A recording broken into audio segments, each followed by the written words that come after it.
哎呀，叔叔，你怎么了？我这忙着天天剑曲，累得我哪儿都疼。嗨，我还以为你怎么了呢？好歹是个青云弟子，你好意思呢？走，跟我去一趟天河医馆。你别了，我真走不动了。你以为我是去玩啊？我是去给魏琼爷爷抓风寒药去。走啦，走。轻点儿。麻烦你照这个单子给我抓几副药。好，哎，我来看看。我来看看。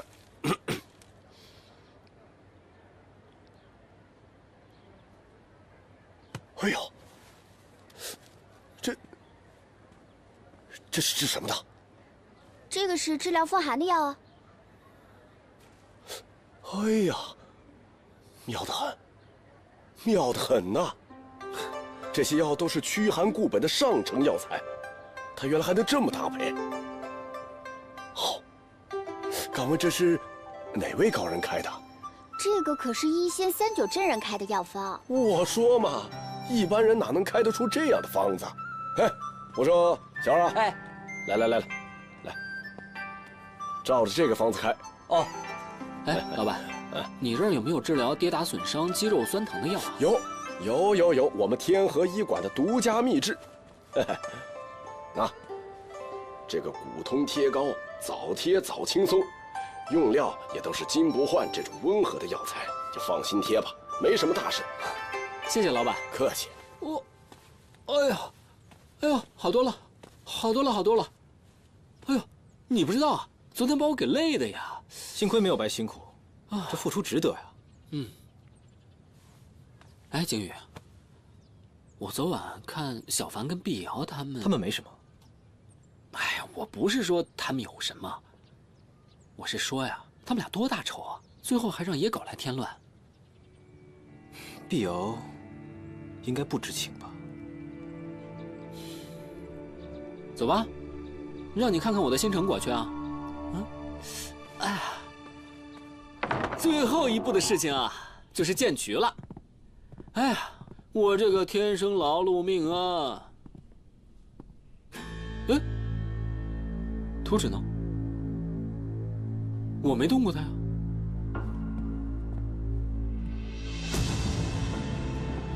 公子，不好了，银库失陷！啊！哼，才几个时辰，图纸被盗，木银不翼而飞。严烈，你护卫于都这么多年，从未发生过这样的事情，究竟是怎么回事？所以事情繁杂。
跑这儿来了？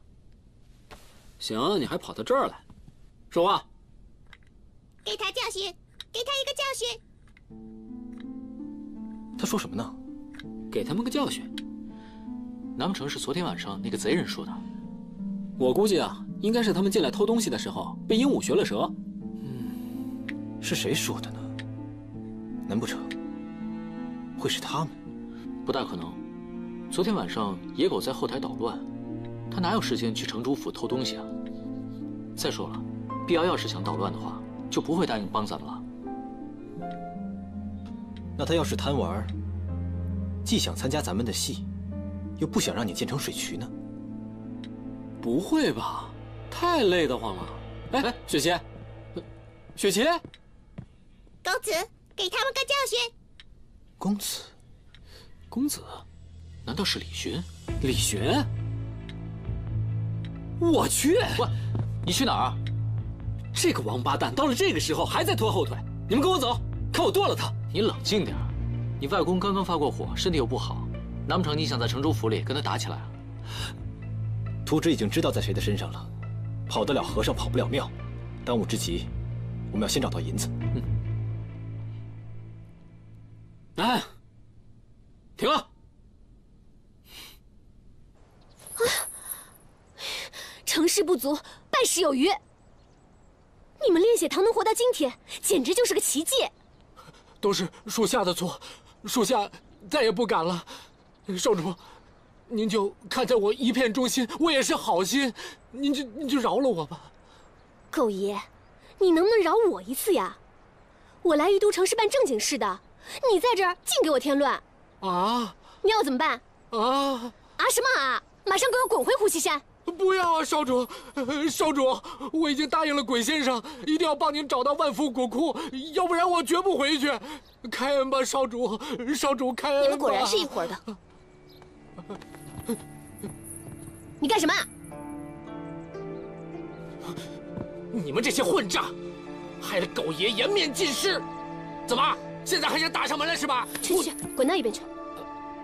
把钱交出来，否则今天谁都别想走。哼！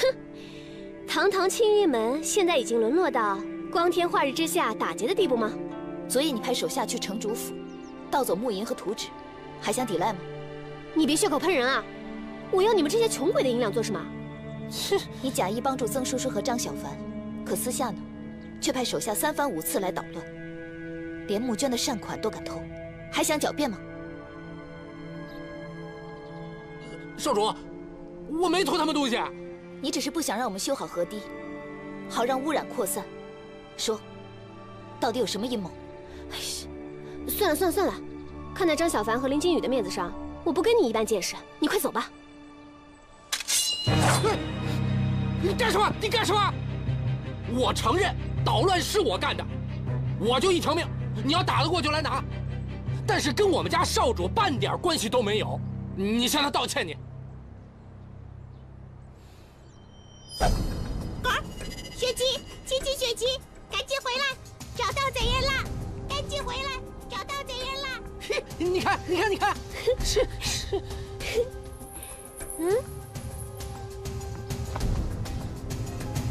我就说搞错了嘛！你看他这个人连个欠都不到，你说他你还有完没完了？你今天不用出现在我面前，赶快给我消失！我，昨夜属下派人在城外巡查，并不知曾叔叔会把木银存入库房。接获报信以后，也没有第一时间押送，施以失职，请城主责罚。盗银之人显然是一路跟踪过来，防不胜防。何况这些年里，你为于都立的功劳，足以抵过了。叫你过来是还有一件事情，想听听你的意见。起来吧，城主请说。这于都多年来太平无事，可是近日呢，先是河水污染，再是来了鬼王宗等魔教之人，青云、焚香、天音等教派都派出了年轻的弟子来城中四处活动。多年前，属下曾向您提醒过，有些外人终究是不安分，您给他们一个栖身之地，他们却未必会领情。当年我是这么说的，现如今呢，我还是这么说。这于都城之所以繁荣昌盛，就在于它的兼容并包。是，正魔两道，他们的目的尚不明朗，只怕是我这身体撑不了多久了。我希望未来的于都城主，既有心胸，又有驭人之术，方能镇得住这局面，成为全城百姓的依靠啊！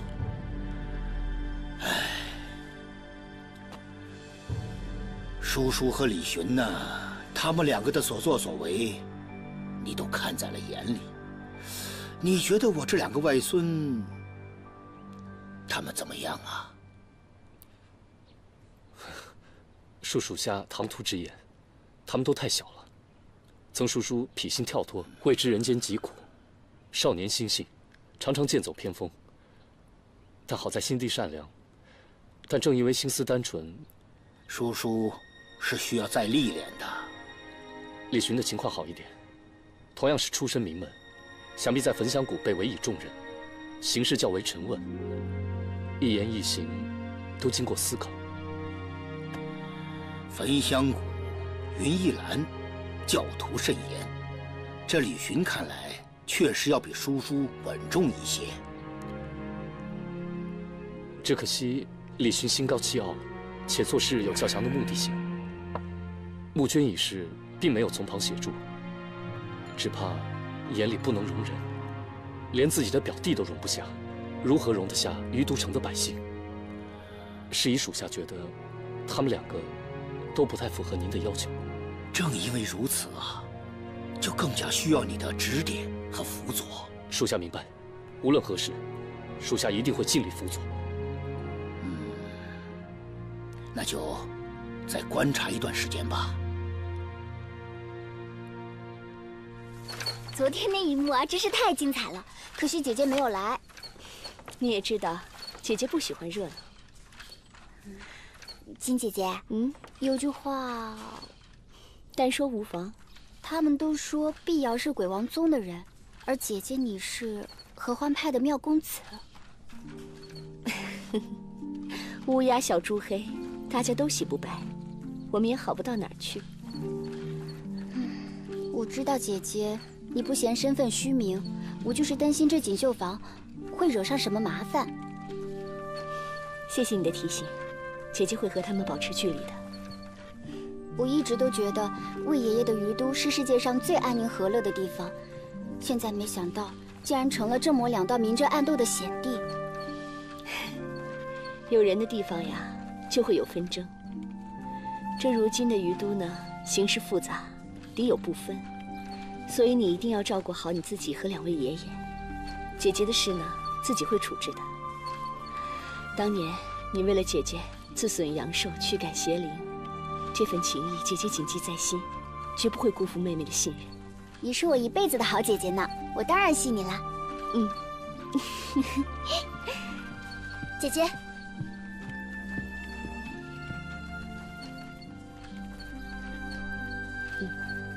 姐姐出去一下，妹妹你随意啊。走。16两银子一斤，2万两银子，那是3200斤。严护卫这么问，莫不是觉得我一个女子能搬得动3000多斤的银两不成？莫要嬉皮笑脸。本官公事公办，昨夜只有你一个外人进了城主府，不问你问谁？我是去给老城主送酒去了，年年中秋都会去。严护卫一会儿说我偷图纸，一会儿又说我偷银两，难不成我还有分身术？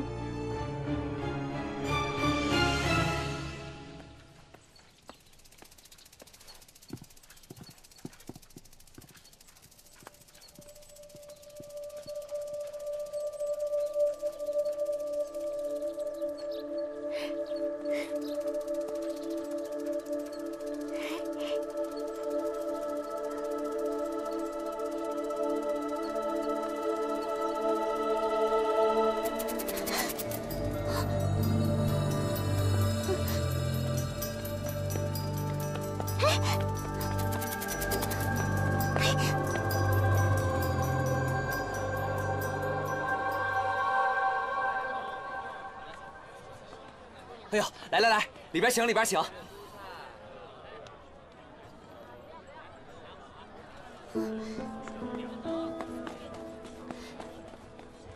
好啊，先是整我，还污蔑我偷。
脑子还能不能使了？随随便便把人往家里带，你还嫌你黑锅背的不够多啊？人命关天呀，不能见死不救吧？再说，你看这，你这么帮他，他能领情吗？到时候该说是你害的了。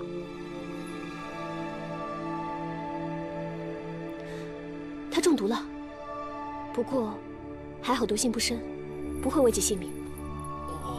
你得先把他送回去，再去帮他找解药。哦，好，好。哎，陆师妹，你去哪里啊？我去查库房。哎，等等，我和你一起去吧。暂时不要惊动李轩，把库银找到再说。好。小环，哎，你们干什么？就知道是你们。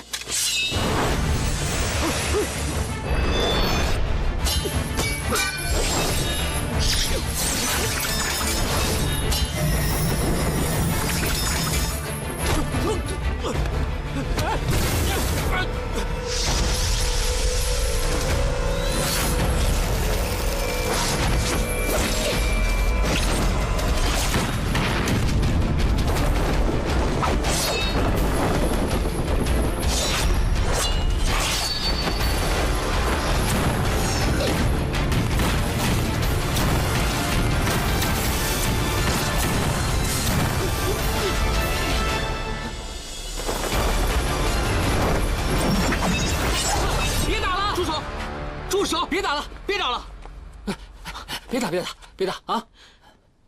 别打了！啊，放下！碧瑶，你对小环做了什么？都是我做的，有本事冲我来呀！来呀！住手！都给我住手！别给我吵来吵去，烦死了！哎，小环，你抱着我孙女干什么啊？魔教妖女，救了小环又能怎么样？快走开！你说什么？一个魔教妖女罢了。哎，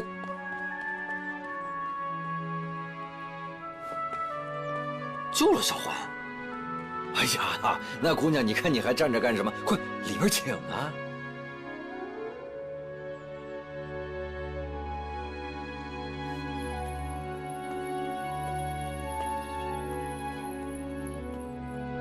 恕在下孤陋寡闻，从来没有见过这样的症状。恕老夫无能为力，无能为力呀！对吧？啊！没办法，你在这看半天，你就是个庸医吧你啊？你就是个骗子吧你？这都怪你不肯出钱吧？啊！啊，多拿点钱，让那些能治的大夫过来治啊！有钱我会拿的，我也有钱呐！你看看，我的小环，小环呐，真是从未见过。碧瑶，小环怎么会在你这儿啊？哦，这事儿是我。给我闭嘴！我们偷了你们的银两、图纸，周小环指认我们是坏人，那我们就坏给他看喽。啊，我知道你不会这么做的。他为什么会晕倒？中毒了呗。啊？但是中的什么毒，我已经想不起来了。那你能解吗？你说解就解呀？有什么条件，你尽管开出来。好啊，让他给我下跪道歉。是你下毒害人，你现在还想交钱？干什么？干什么？雪琪，救人要紧，求你了。哎，雪琪，是碧瑶，你就救救小环吧。好啊，3个条件。第一，我就要让那个陆雪琪给我道歉。第二，你们要去找一种药材。第三，我还没想起来，等我想清楚了再说。但是你们要发誓，若违此事，天诛地灭。我替我师姐向你道歉，我替她磕头。我来，要磕几个？我磕，你数。哎，你们，我平时好心帮你们，现在有事了，你们全都赖到我头上了。人命关天，我一直相信你不会这么做的。本来就不是我做的。前夜到戏台上捣乱，这事儿我认，但不是我叫野狗去干的。是啊，是啊，那个是。闭嘴！但既然他是我的手下，这事儿我来背，有什么意见冲我来。没有，绝对没有意见。真的没有，我们知道银子不是你偷的。中毒这事儿和野狗半点关系都没有，人是他救的，谢就不用了，恩怨一笔勾销。中毒的时候啊，他就在寻幽谷，莫名其妙就倒下了。行了，你别说了。太阳下山之前去空桑山，把一种叫牙燕草的药给带回来，带不回来一切免谈。哎，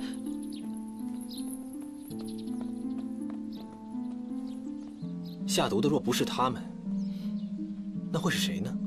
万毒门、合欢派？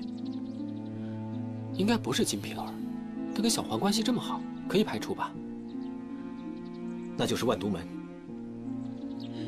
不管怎么样，我相信碧瑶是不会害我们的。这样，叔叔，你和陆师姐留在这儿，照顾小环，准备随时接应。青云，我怀疑小环倒下的地方有问题，你武功好，再去探一探。通常制药的地方离解药的地方不远。哎，小凡，那你呢？我去找牙燕草。师傅交代的任务，完成的怎么样了？他们何时才能自相残杀？快了，青云门、鬼王宗与焚香谷合欢派已经开始怀疑对方，现在只需要一个引子，先将金瓶儿去除，引发他们内斗。好啊，先让他们手上染血，这样他们就停不下来了。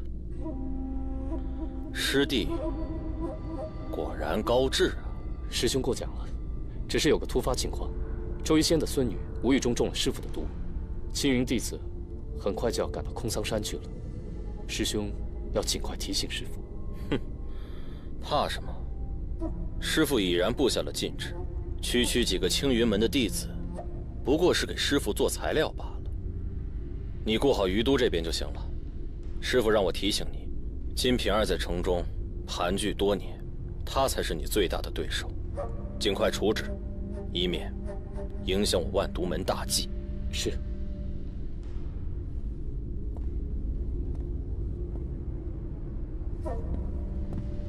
师兄慢走。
好俊的身手。不仅你们担心小环，我也担心，所以过来看看有没有线索。我要是真想害他，何苦等到现在？妙公子果然厉害，行事周全，毫无破绽。若有一天，我发现你在撒谎，必定让你双倍奉还。若真等到那一日，再寻我晦气也不迟。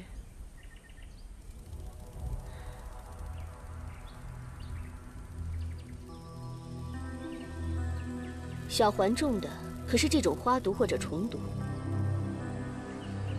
我对下毒一向毫无了解，只是碧瑶怎么会知道这毒性的？听说他的父亲鬼王得到了一种神奇的毒素，与兽神有关。兽神？不仅是他家得到了兽神之血，万毒门和长生堂都各有一瓶。但是我相信不会是碧瑶下的毒，因为以鬼王宗的能耐，还办不到把毒素转移到花上，更别说喂虫了。而且以鬼王的作风，应该也没时间去摆弄这些花花草草。那你怎么会知道？花中带毒，蜻蜓以花为食，毒素被摄入蜻蜓体内，所以我想小环应该是无意间被这些蜻蜓叮咬。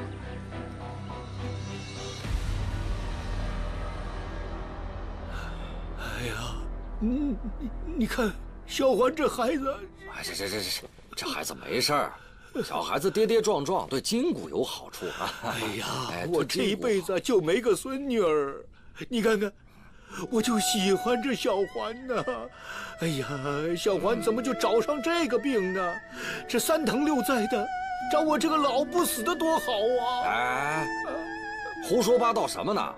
丧气什么老不死的，你死我死都能治好啊，都会好，都会好。你别再胡说八道啊！哎，你看，都好着呢吧？哎，再过2天呀，哎，别老鬼！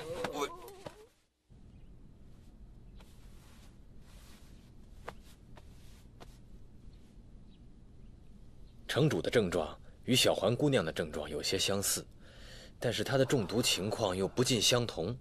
从脉象上显示，小环姑娘的症状属于骤然中毒，而城主是日积月累的慢性中毒，加上最近与小环姑娘走得很近，是以诱发剧毒而昏迷。这事不能怪我啊，我不知道。我给城主把脉的时候，只觉得他身体虚弱，他中毒，他也没跟我说中毒，我怎么知道？这不能怪我。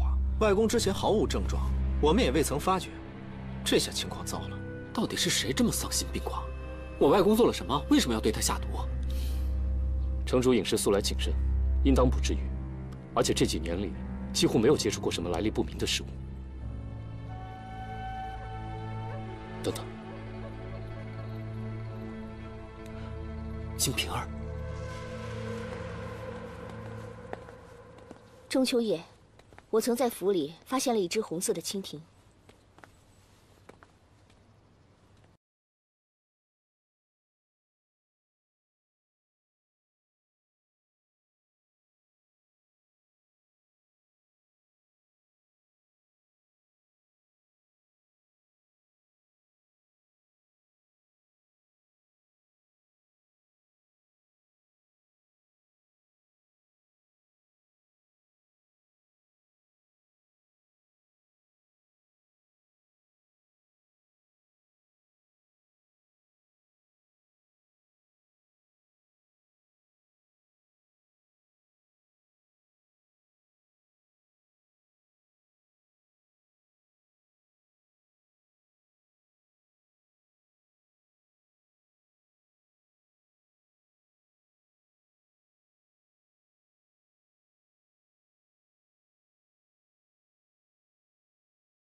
我有一法，不必以身试毒。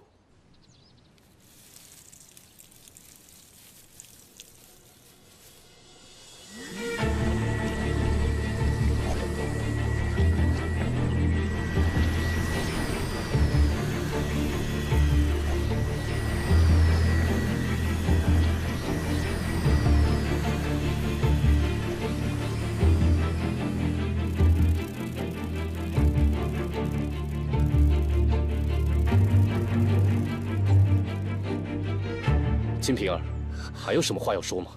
这是栽赃！金瓶儿，你若当真清白，我定会查个水落石出，给你讨回一个公道。带他回城卫府，其他人等没有城主设立，不得离开锦绣房半步。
哎，什么声音？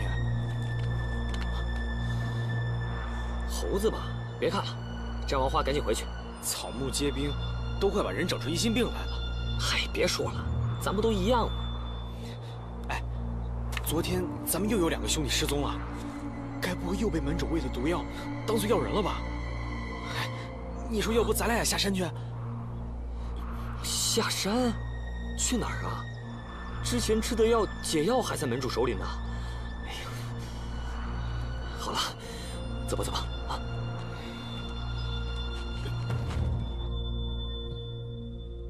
若真是在酒里面下毒，也应该会在送酒的路上，怎么会早早的下在酒坛当中，留下破绽？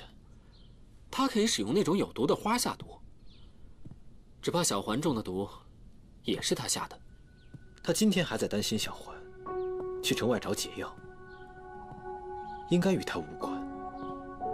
你想，如果我要篡夺余都，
秦无言还是太嫩，不可靠啊。门主，别管他的计划如何，属下已经等不及了。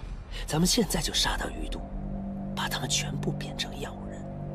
不行，收血谷还有至关重要的一步才能使用，而且从稀释的兽神之血到花木，再从花木到虫，将虫制为蛊，未知效果如何？门主，那帮青云弟子，要是万一发现了咱们的花田，他们又能奈我如何？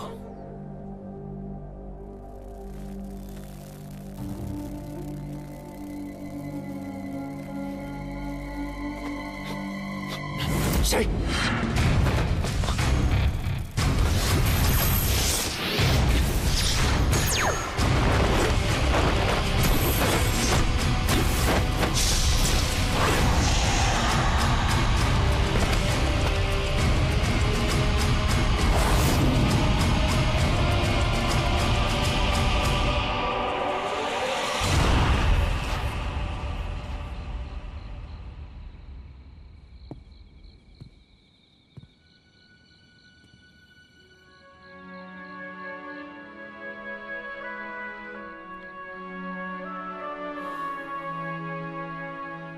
碧瑶让你们去找崖燕草，会不会是有什么陷阱？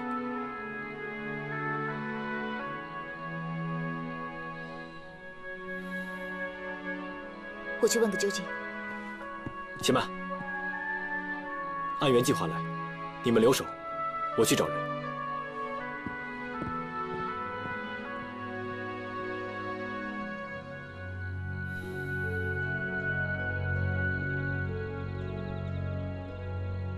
这么重要的事，让一个脑子最笨、功夫最差的人去办，哎，你们是怎么想的？小凡的功夫不低啊，他是我们中最冷静、最聪明的一个。好，你说他功夫不低就不低，你说他聪明就聪明，那我问你，他一晚上没回来，是聪明的找不着北了吗？他不回来关我什么事啊？难不成你觉得是我害了他啊？碧瑶，我知道你不会害我们，只是我想知道，崖燕草到底有什么来历，它能不能解毒？我绝对不会说出去的。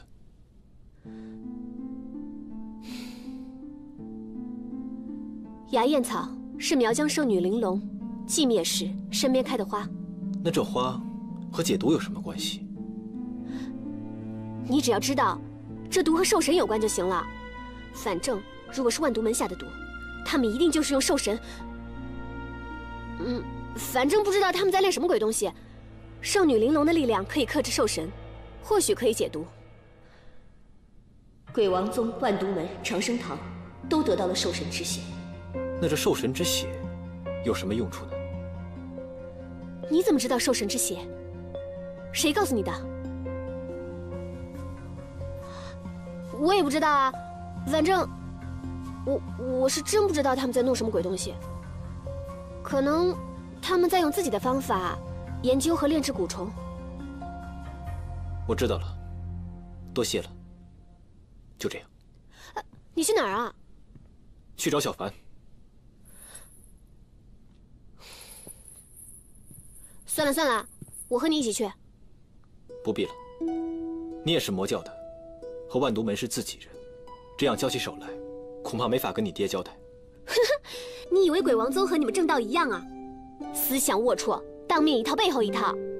我告诉你，我只不过是把人找到，省得你们青云门的弟子再冤枉我。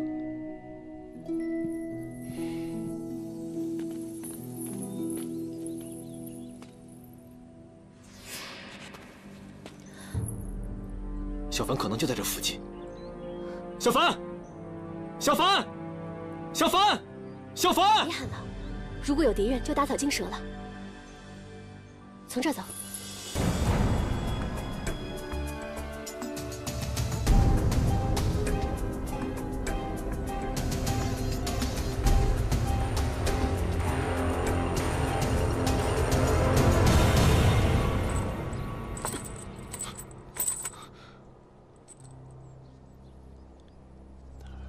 你们青云门的人来于都做什么？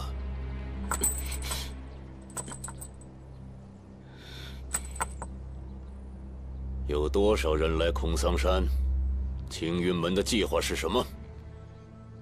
说！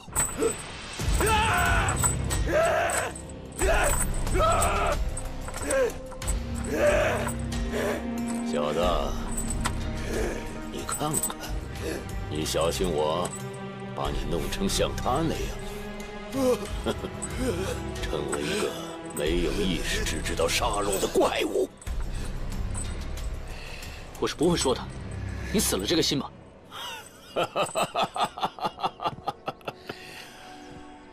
很好啊，可惜啊，真是可惜了，门主。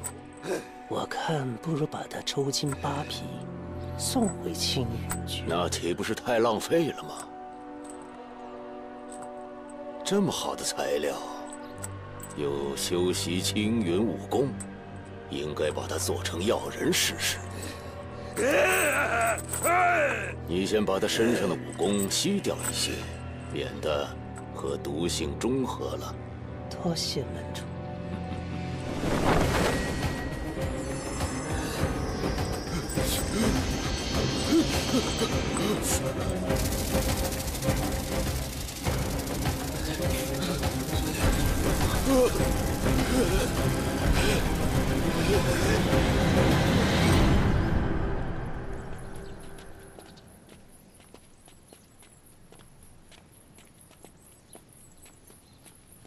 你看，蜻蜓全朝着雾里飞。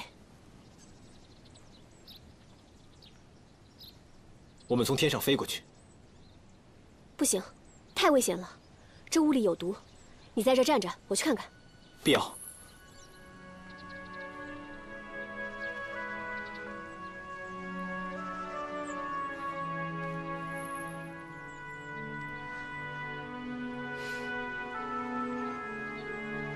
你放心，我小时候服过毒神结盟时送来的辟谷丹，万毒门的法术对我几乎起不到任何作用。这里面一定有万毒门的弟子潜伏着。你一个人进去太危险了。这样吧，我先去诱敌，你去查看。如果找不到小凡的话，不要耽搁，马上回来，我们再想对策。嗯。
这是什么功法？师傅，我来替你教训他。小心点。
怎么样，好些了吗？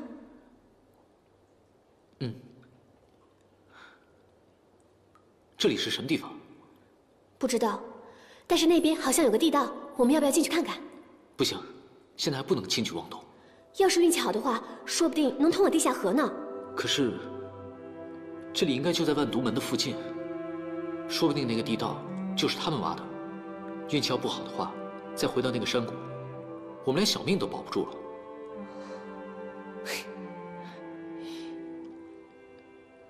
哦，谢谢你救我。要不是林金羽3跪9叩的让我来救你，我才懒得管你。金羽，他还好吗？他应该没事吧？这时候说不定在拖着万毒门那帮蠢货兜圈子呢。那就好。你自己的命都快保不住了，你还有心思担心别人呀？我跟金羽从小就是好兄弟。从草莓村的时候，那进了青云以后呢？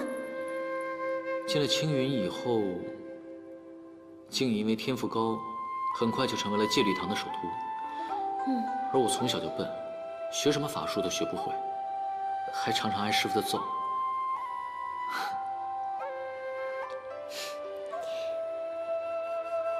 我也不知道为什么，就算我怎么努力，我都学不好。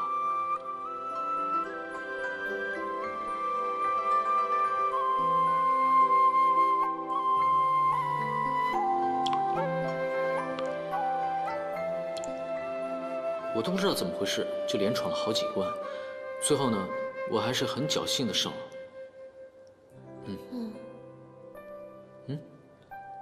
那后来呢？后来，后来他们就说我学的都是旁门左道，说我进了魔障。你用真本事打败了对手，他们看不懂就说是旁门左道，凭什么呀？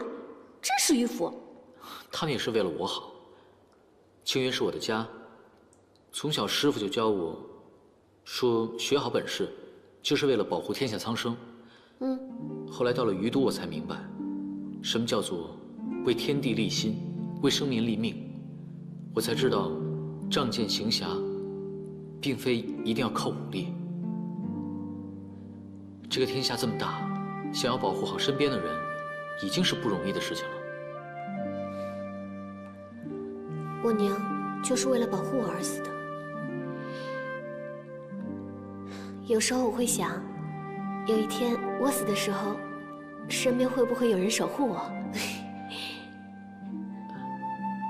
你放心吧，我一定会把你送到最重要的人的身边的。最重要的人？你不是还有爹吗？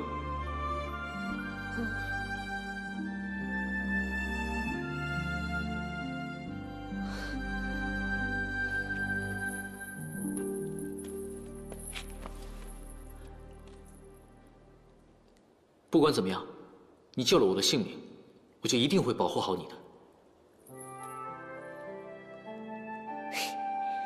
保护好你自己的小命，别拖我后腿就行了。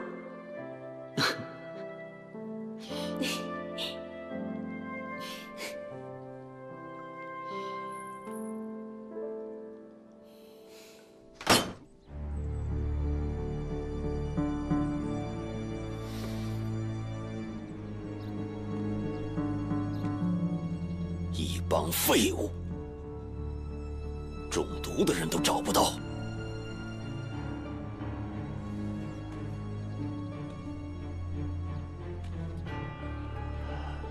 那小子中了毒，应该是跑不远的。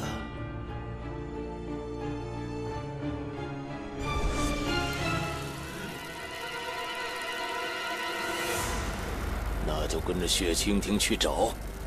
如若再找不到，后果你们应该知道的。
小凡，小凡，你醒醒啊，小凡！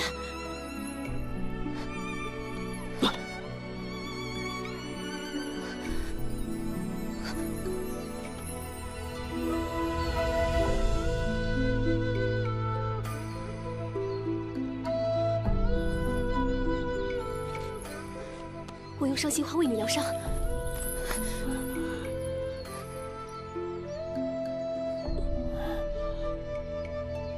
不要再为我劳损修为了。不行，你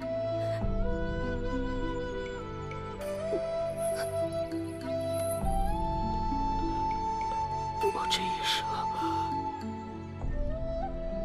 终于依靠我自己的力量保护了一个人。张小凡。 必要。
白杨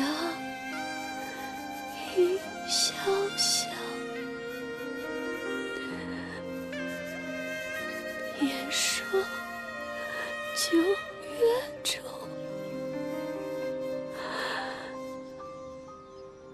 送我去远郊。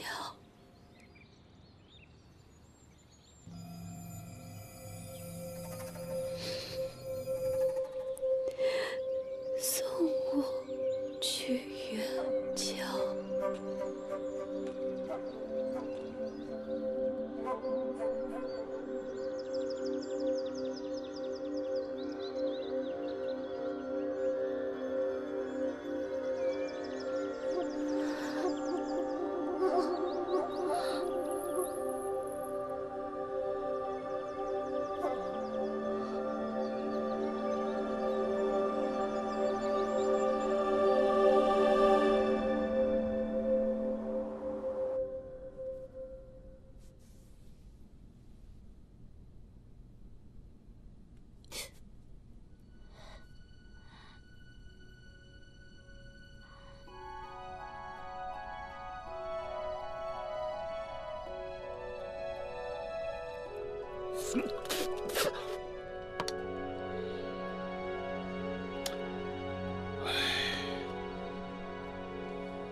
夫人呐，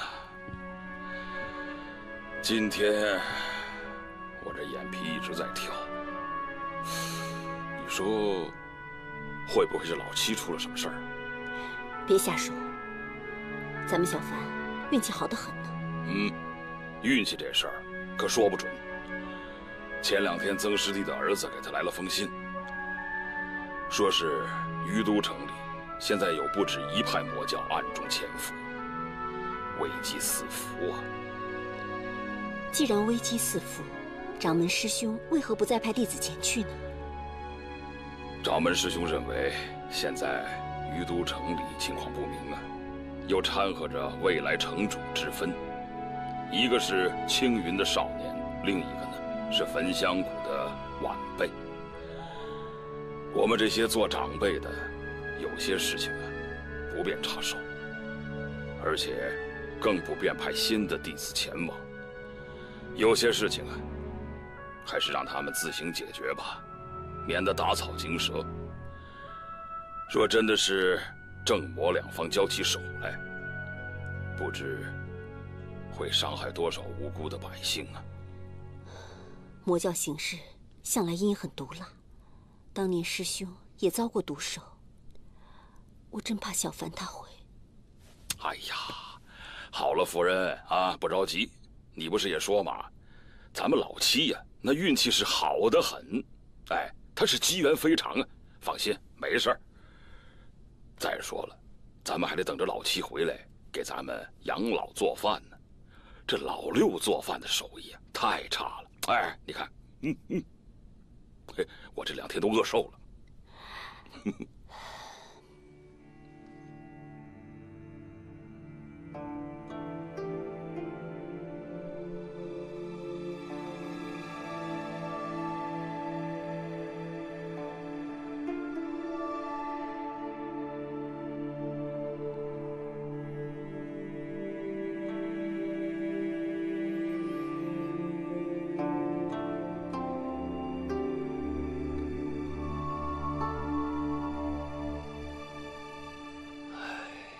怎么样？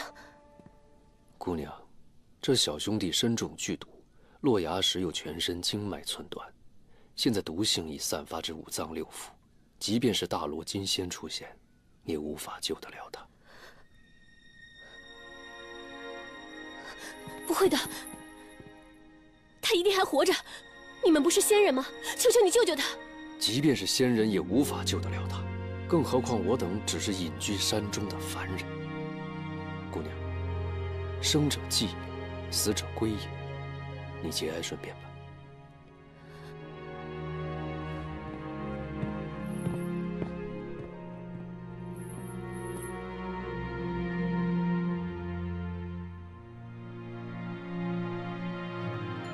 不会的，怎么会死呢？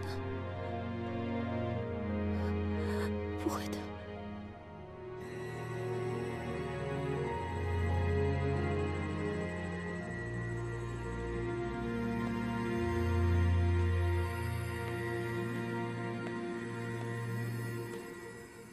压住！这山谷之外的毒瘴越来越浓了，万毒门已经派出了手下搜寻整个空桑山。再这样下去，他们迟早会找到我们的。压住！你收留他们，只怕会引来更多的敌人。万一到时候这灵石……罢了，罢了，不必再说了。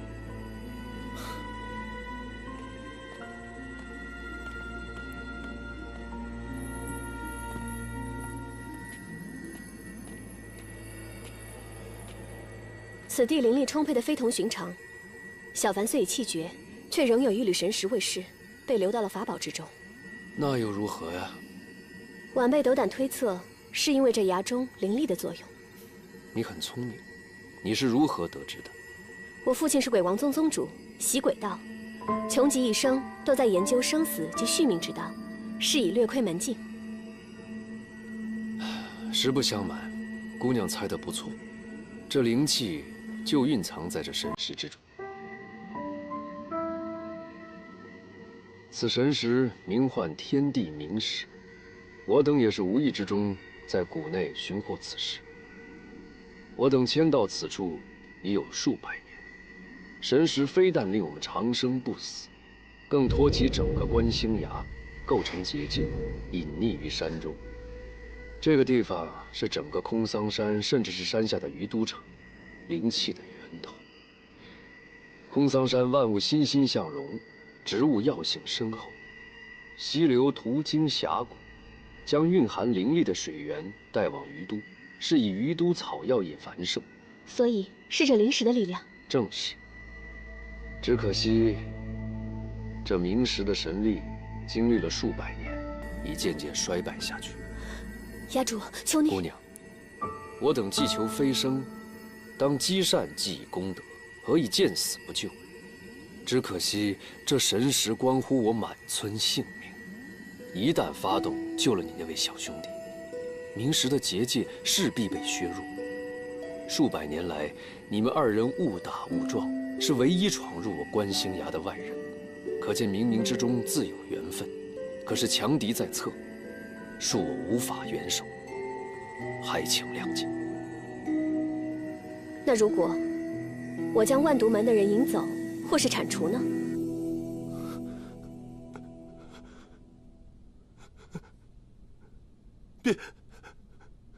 别动手！饶命，各位少侠，饶命啊！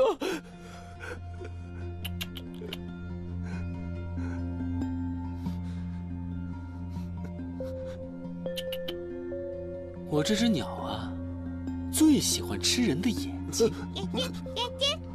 而且它还能分辨得出一个人到底是不是在说谎。说谎。所以你要是再说谎的话，我就对你不客气了。不客气，不客气，不客气，我说，不客气。我什么都说。停。是我们门主想炼一种药，才把我拉到这儿来的。什么药？为什么选择在空桑山？空桑山一直以来是灵地，灵气充沛之地，这里的灵药，包括鱼都，都长得很好，所以我们门主就在空桑山的山谷里试验他的新药。新药？新药是什么药？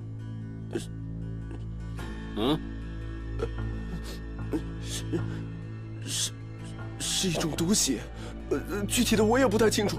我们门主用血来养花，再用灵气种出花草，再喂给蜻蜓吃，毒性进入蜻蜓体内，最后再用蜻蜓去炼制出他想要的药。我就知道这么多了，求求你们放了我吧，放了我吧！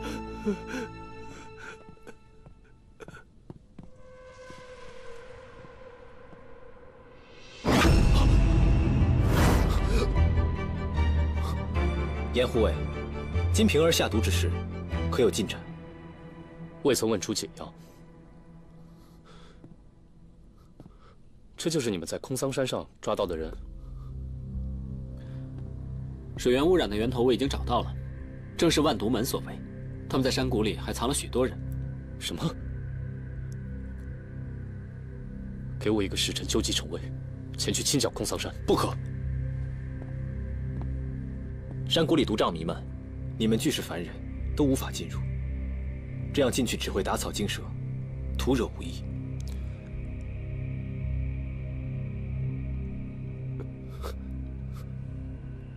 那我先将此人带回去审问，说不定能找出入谷的方法。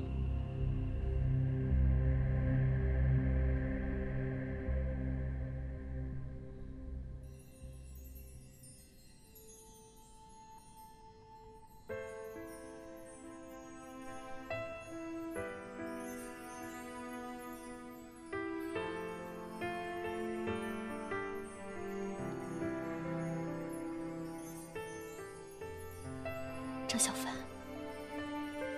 你的人生还有很长很长，你一定要坚持住。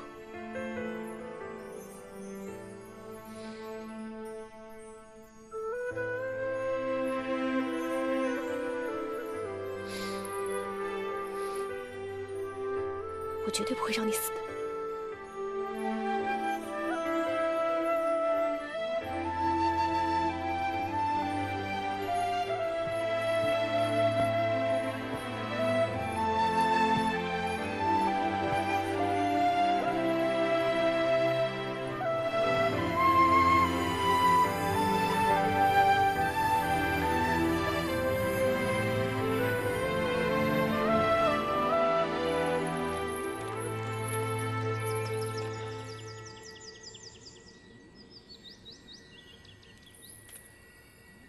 衙主，张小凡就拜托你了。姑娘，情深不寿，惠及必伤，你可想好了？衙主，你可能误会了，他只是救了我的命，我不想看着他死，仅此而已。那若我说此人与你命中注定，纠缠一世呢？若你今日救他，来日若因他而死，又当如何？你二人气运交缠，犹如风雨中的大树，时刻倾覆。据我推测，终非善书。命运有限，离合不可期。人生在世，眼下才是最重要的。如果今天不去做，却看着他死去，我终将会后悔一生。哪怕粉身碎骨，也在所不惜。我会尽自己最大的努力。若没有回来，还请衙主也不必勉强，为救他而置全族的百姓于险境。就让这事随风去吧。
兽灵血骨，哈哈，终于被我练成了！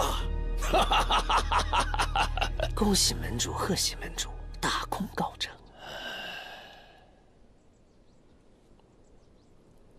那两个人怎么样了？门主恕罪，属下已经尽力了。中了本尊的毒蛊，没有解药。 应该已经中毒身亡了。可是，其中有一个人，好像是鬼王宗的人。哼，只要有血骨在手，何惧鬼王宗？可怜鬼王，白白得到此样宝物，竟然不知道怎么下手。门主，门主，门外来一女子。 自称是鬼王宗朱雀圣使幽姬，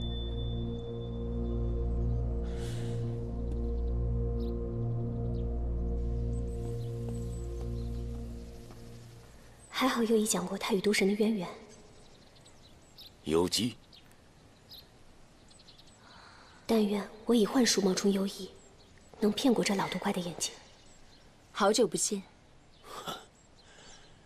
真没想到你会出现在这儿。 你不是也在这儿吗？何事这么开心？不会是因为我吧？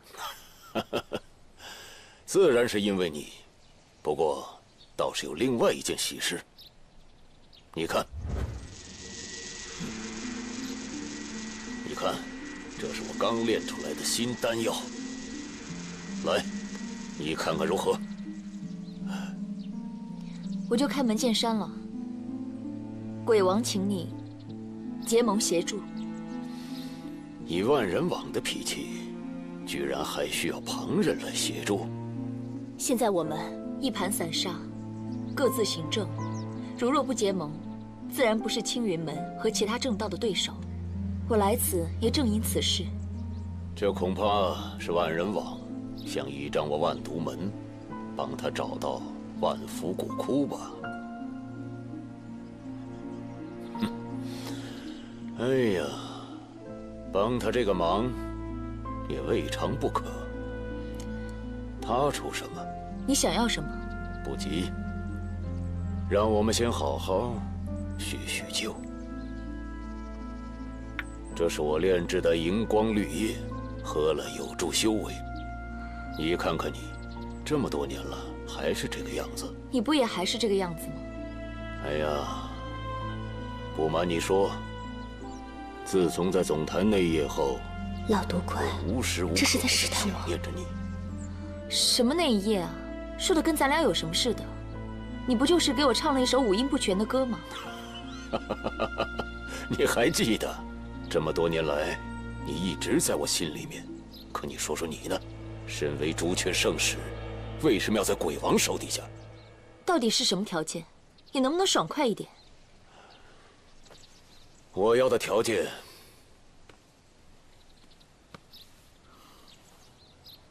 我只想让你陪我多说说话。帮万人网，好说。不过我还有一个条件。不是就一个条件吗？你离开胡岐山，到我万毒门来。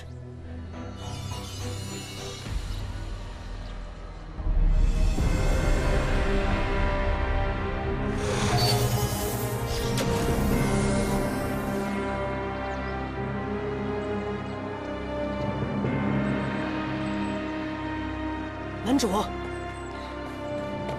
禀报门主，青云门的人来了。多少人？2个。我先收拾他们。有基，等我。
怎么回事？弟子也不知道。